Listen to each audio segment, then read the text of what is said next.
ज्ञान की धारा जब बहती है तो सबसे पहले मोह को नष्ट करती है। मोह को इसलिए नष्ट करती है क्योंकि मोह अज्ञान है।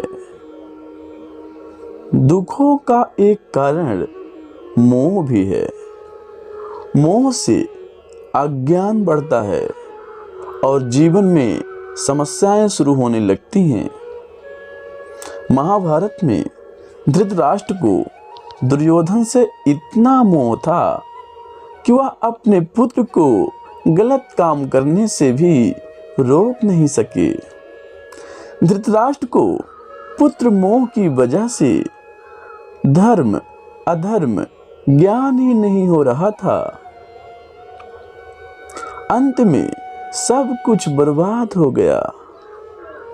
आध्यात्मिक गुरु ओशो ने अपने एक लेख में बताया है कि महाभारत में श्री कृष्ण ने अर्जुन से कहा था कि जब ज्ञान की धारा बहती है तो सबसे पहले मोह को नष्ट करती है।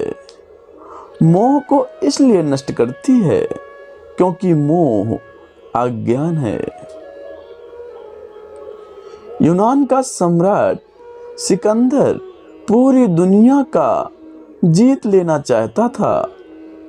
एक दिन एक नागा साधु ने सिकंदर से कहा कि तू ये पूरी दुनिया जीत लेगा, उसके बाद क्या करेगा, क्योंकि इसके अलावा दूसरी कोई दुनिया है ही नहीं। इतना कहकर संत जोर जोर से हंसने लगा। संत की बातें सुनकर सिकंदर निराश हो गया था।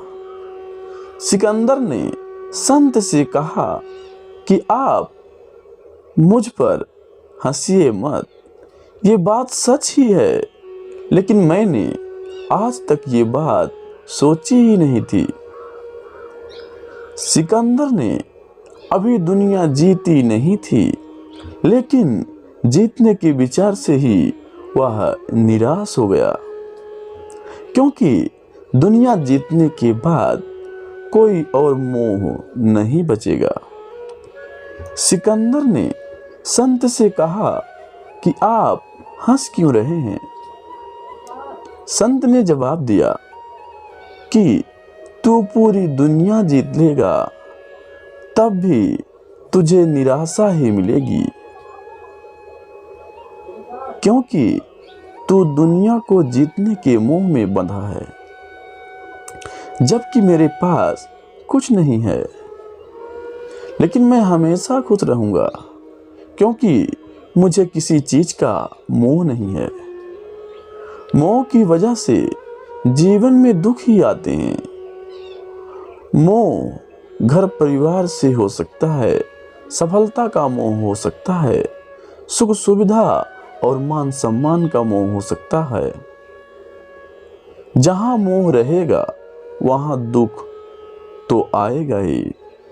जब मोह सफल होता तो दुख मिलता है, और जब असफल होता है तब भी दुख ही मिलता है।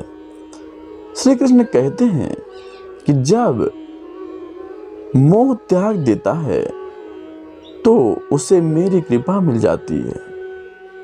मोह रहित व्यक्ति परम आनंद प्राप्त करता है। इसलिए मोह का त्याग करना चाहिए और जो हमारे पास है उसी में संतुष्ट रहना चाहिए। ज्यादा पाने का मोह अगर रहेगा तो दुख बढ़ना तय है।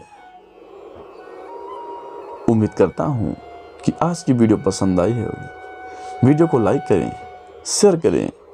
अगर आप ऐसे ही वीडियोस को देखना पसंद करते हैं तो हमारे चैनल को सब्सक्राइब करें। आपका बहुत बहुत धन्यवाद। आप और आपका परिवार हमेशा स्वस्थ रहे।